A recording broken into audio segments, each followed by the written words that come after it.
Nanti jatuh. Luka itu kena rawat. Kan nggak kita ini, omongan. Videoin tuh. Dekat sana. Ibu turun kita bicara Bu. Turun itu cara Ibu. Jadi tadi ada masuk. Dia turun nanti kita bicara baik-baik tuh. Kita ngobrol. Jangan baik-baik. Awas jatuh. Nah, masa ada pohon. Jangan turun lah itu. Kita bicara baik-baik Bu. Bicara baik-baik.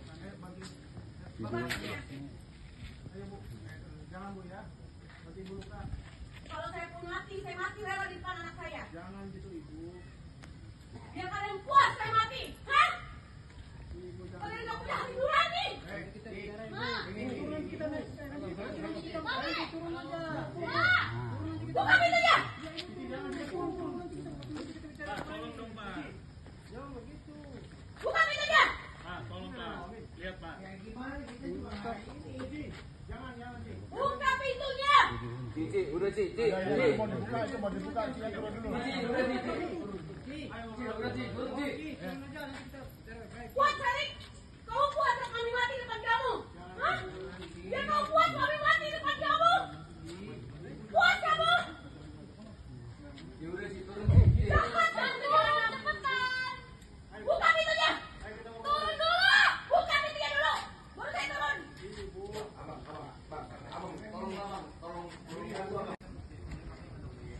Iya. Iya, bawa dong di bebek sama ayah kenapa? Dia bawa punya tempat tinggal, bawa mau tidur. Kalau nggak ada Dia manja. Kami hanya membela adikmu, Feli. Cuma buat adikmu doang, Feli. Bisa nggak? Ya tapi Ya kalau lu mau ada rumah, ya kesain pintu. Selesaikan. itu doang, Feli. Kamu buka juga udah. Biarkan gua sama bapak lu tinggal sampai hari Minggu. Hah? Tolonglah. Lu ngomongin ke bapak lu, ngomongin ke si Iwan.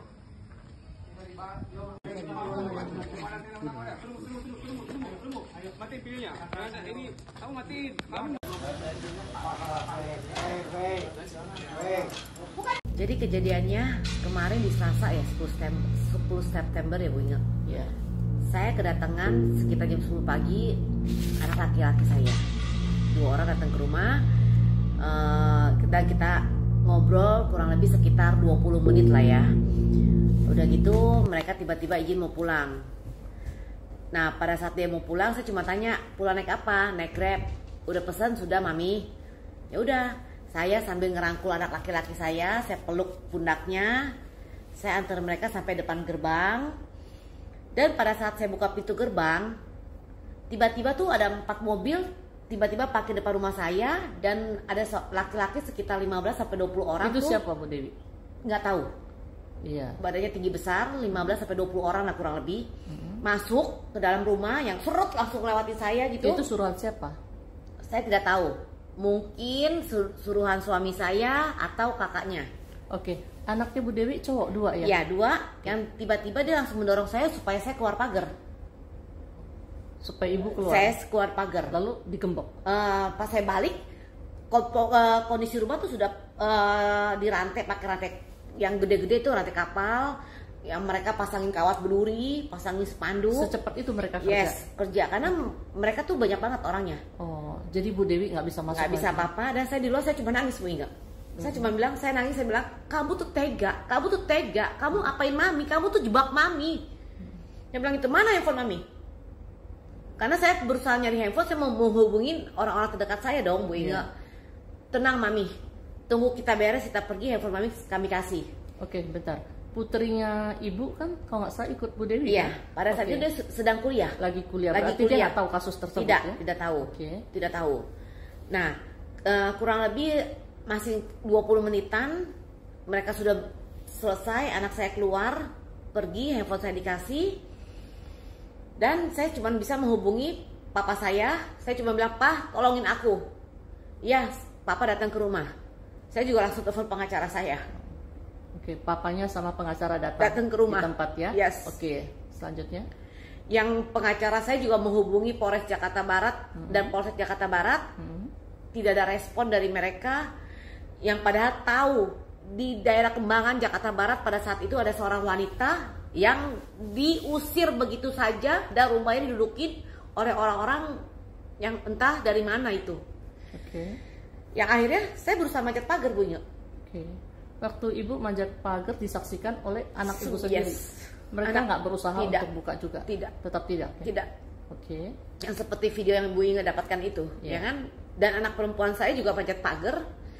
Yang pada saat Anak itu putrinya pas yes, pulang sempat manjat juga. manjat pagar. Nggak dibuka juga. Tidak. Oke. Yang pada saat itu anak perempuan saya sampai muntah-muntah. Karena kecapean. Entah kecapean, entah stres, dia muntah. Saya cuma bilang sama anak laki-laki saya, kamu lihat adik kamu muntah-muntah.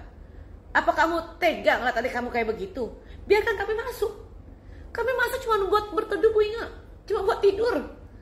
Berarti gini Bu Dewi ya. Sedangkan rumah itu masih rumah sengketa, Bu Inge. Ya. Kasus rumah itu masih di kasasi Mahkamah Agung dan belum ada putusan. Jadi sebenarnya mereka itu, pihak pembeli kakaknya itu tidak punya hak di atas rumah itu. Itu cuma dia punya hak di atas lembar kertas. Tapi sebenarnya itu cacat demi hukum. Karena pada saat terjadinya AJB saya tidak pernah tanda tangan loh sebagai istri dari suami saya. Padahal saya sudah memberikan anak 3 ke suami saya.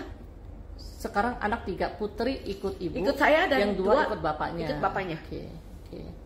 Ya. Apakah putrinya dibiayain setiap bulan? Tidak sama sekali. Awalnya dari tahun 2021 tidak sama sekali dibiayain. Tapi setelah di tahun 2022 saya melakukan laporan PPA di Polres Jakarta Barat. Iya. Dan laporan PPA ini yang sedang saya perjuangkan karena sempat di SP2 Lit. Kenapa? Seorang bapak tidak menafkahi anaknya, tapi dengan dia sekali transfer uang 500.000 ke anaknya, dianggap sudah selesai. Oke. Ini yang sedang saya perjuangkan, Bu Inge. Oke. Tiap bulan ditransfer 500.000? Sekarang iya. Tiap bulan ya? Iya. 500.000 aja? Iya. Biaya kuliah segala? Tidak. Nggak ada? Oh, Tidak. 500.000 dianggap udah all in ya? Iya. Semuanya? Ya. Oke. Bu Dewi berarti sekarang tinggal di suatu tempat. Saya udah nggak tinggal di rumah itu. Udah nggak bisa. Beserta putrinya? Iya. Putrinya sekarang masuk kuliah? Masih kuliah. Kuliah ya? Oke. Dan tragisnya, kemarin saya dikirimi surat oleh pengacara mereka yang menyuruh saya untuk mengosongkan barang-barang saya dalam waktu 1 hari. Bagaimana saya mengosongkan barang-barang saya dalam waktu 1 hari? Saya sekarang ini punya rumah aja nggak ada, Bu Inge. Saya masih nyari tempat tinggal yang layak untuk anak saya dan saya gitu loh. Di mana hati nurani mereka? Saya itu bukan binatang loh.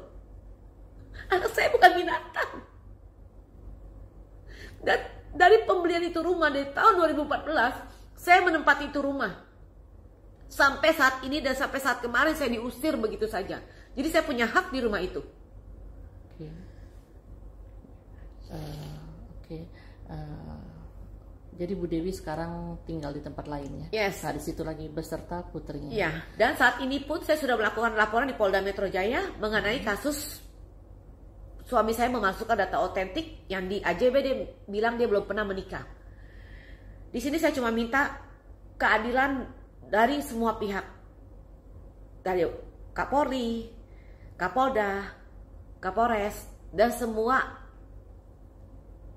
kepolisian yang nggak bisa saya sebutkan satu persatu ya Bu Inge. Saya juga orang tidak mengerti hukum. Saya cuma rakyat biasa yang cuma saya butuh keadilan aja. Oke. Baik. Bayar. Sabar sebentar, punya hati nurani dong Pak. Iya. Ini kita ribut antar keluarga. Jangan ngomongin masalah hati Ya, nurani tolong. kami. Saya nggak bicara sama kamu. Kenapa gitu? Udah kurang ngajar lu. Udah. Tolong, Bapak punya hati nurani. Iya, Saya tahu Bapak saya juga juga. dibayar. Saya tahu, tapi tolong. Ini Ini deh. permasalahan keluarga lagi pelik. Gini deh, itu tadi Ini yang- 2 anak-anak saya yang sendiri. menerima tadi siapa namanya? Ya, Pak Ipik. Ya udah Pak Ipiknya suruh sini atau kasih unjuk ini dong sertifikat rumah, ini rumah atas nama siapa? Kan jelas ntar kalau bisa udah kasih lihat kita Biarpun ini rumah atas nama Bapak lu, bukan berarti saya nakin nulis barang di sini. Kita ada Kumpul hak. sama Pupe tinggal di sini. kita ada hak dong buat taruh di sini toh. Ada hak, tapi bukan begitu caranya. Rame nanti nggak bagus. Nggak apa-apa, Katanya keluarga. nggak apa-apa. Katanya Ya keluarga. sudah, tenang aja. Makanya kamu diam. Jangan cuma mau disuruh Saya perintah. bicaranya Tapi hati nurani. Ya sudah, aplikasi ya sudah udah sabar. bilang. Saya urusan sama dia. Ya udah, kamu tenang aja Pak. Kalau aplikasi kan Ya dia kan? ngomong nunggu lama. Tolong, Karena Felix. saya Ya. Kita kan pakai aplikasi, nggak ada urusan pakai aplikasi mereka. Intinya kalau misalnya mau bawa polisi ya suruh aja ke situ.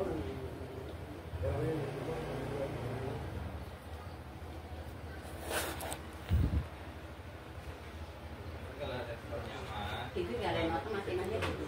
biar Iya sebentar Pak. Ini kan tiba-tiba dadakan mau di tempat di mana Pak? Mereka yang pasti mau cari makan tempat lain. justru saya juga mau nyari masalah. Sama Pak, kecuali gini Pak ya, maaf kata. Sebelumnya ngomong dulu. Nih, gua mau antar barang, kasarnya. Ada tempat gak lo? Kalau nggak ada tempat, bagaimana caranya? Mau digablukin di jalan, bodo amat gitu. Emang Kita kan nggak tahu. Nah makanya saya jelasin ke bapak begitu, biar bapak juga tahu. Emang kita nyari rumah gampang, kayak ngambil botol aqua nih, satu dapat gitu. Memang kan bukan aplikasi, nggak tahu itu. Nah makanya kita Saya mah intinya Ya tenang aja Bapak, kerugian saya ganti. Tunggu sebentar ya. Sebentar ya. Ini masalah keluarga lagi pelik Pak. Ini 2 anak 2 harta ini. Ya kan? coba buka lah pikiran kamu yang benar dikit. Udah buka. Oh, ya udah terbuka begini kelakuan lu terhadap punggung lu sama popo lu. Tuh belajar hormat ke orang tua dong. Nggak perlu Pak. Ini nggak perlu hormat Pak, nggak perlu. Bukan sama kamu nggak hormat, sama pungkungnya sama poponya lu nggak tahu urusan. Bersyukur aja kita dikasih panjang umur, lihat dia nantinya kayak apa. Ya? Karma tuh cepet, gue bilangin lo ya.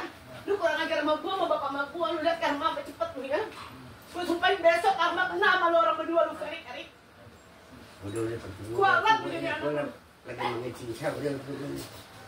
Ini masuk Kalideres apa dan Mogot Pak? Dan Mogot ini, dan Mogot Arkadia, Tangerang ini Tangerang. Tangerang. Aduh, Anda kok mau papa ini? Kok ini papa saya ini kok. Ngomong sama ini beda. Foto dulu. Cekrek. Oke guys, kembali lagi di The Papa Rock TV.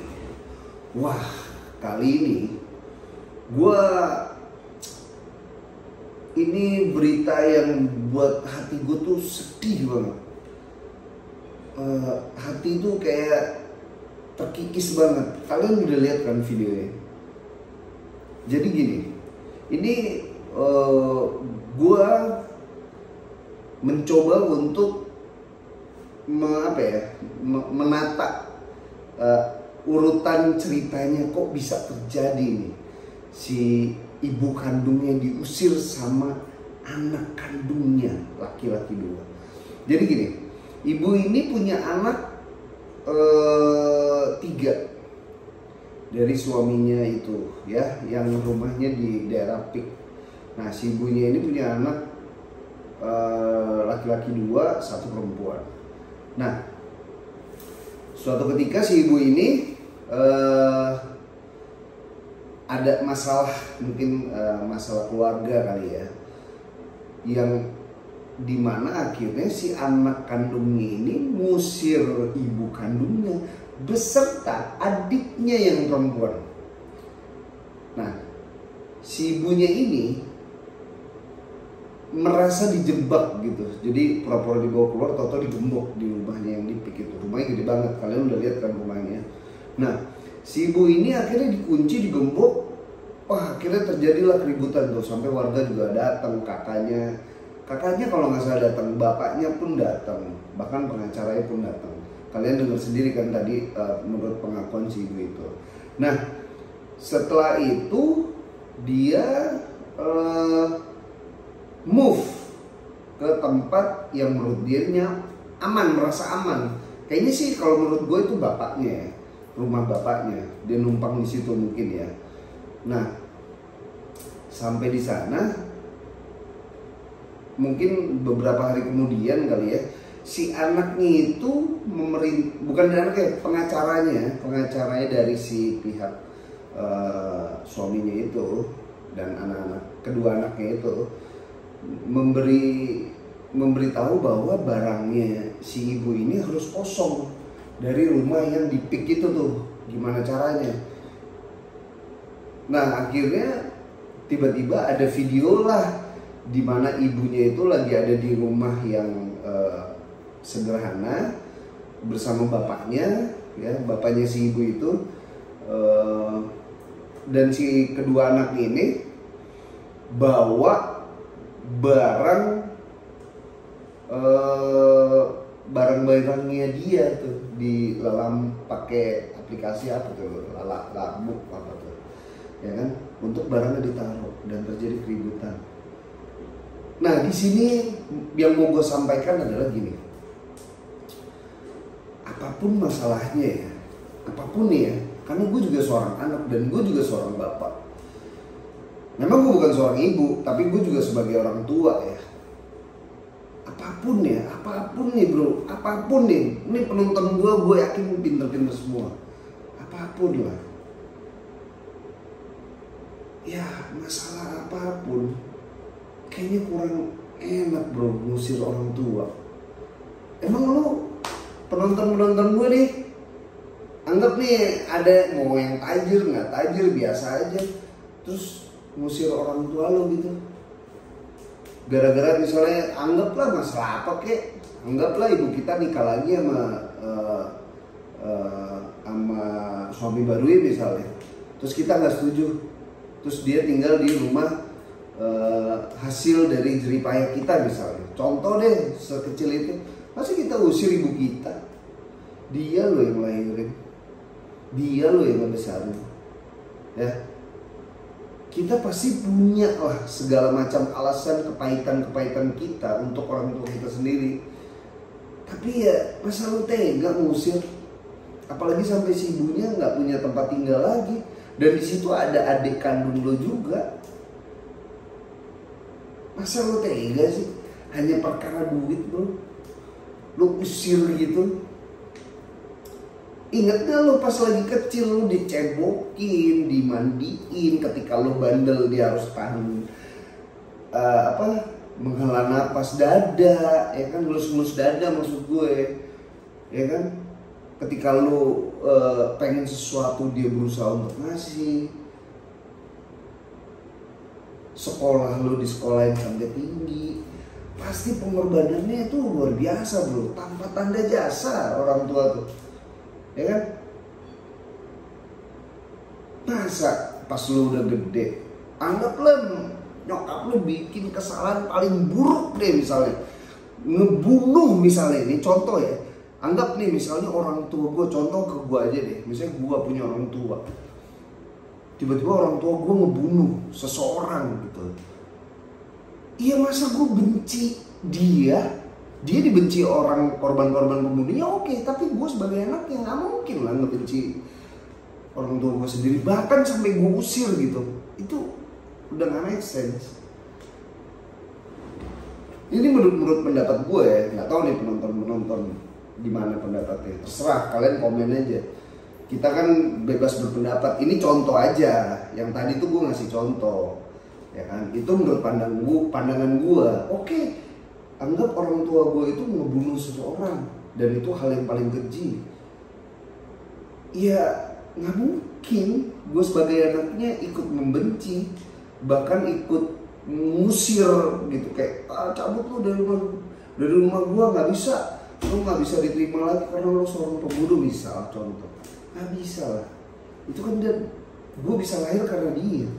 Paling yang bisa gue lakuin adalah ketika anggap nih ya, ini contoh, ingat garis bawahi contoh, dia ngebunuh, ya gue coba bilang ya udah mah atau apa gitu ya, apa yang sudah dilakukan jadi pelajaran, mau gimana pun, seburuk apapun, lu tetap orang tua gue, lu tetap emak bapak gue, dan itu nggak merubah itu semua. Dengan kebencian gue juga nggak bisa merubah itu semua, ya kan? Ini dunia lagi ada apa nih kok sampai segininya gitu? Lu kalau emosi ya cepet sadar lah, ya.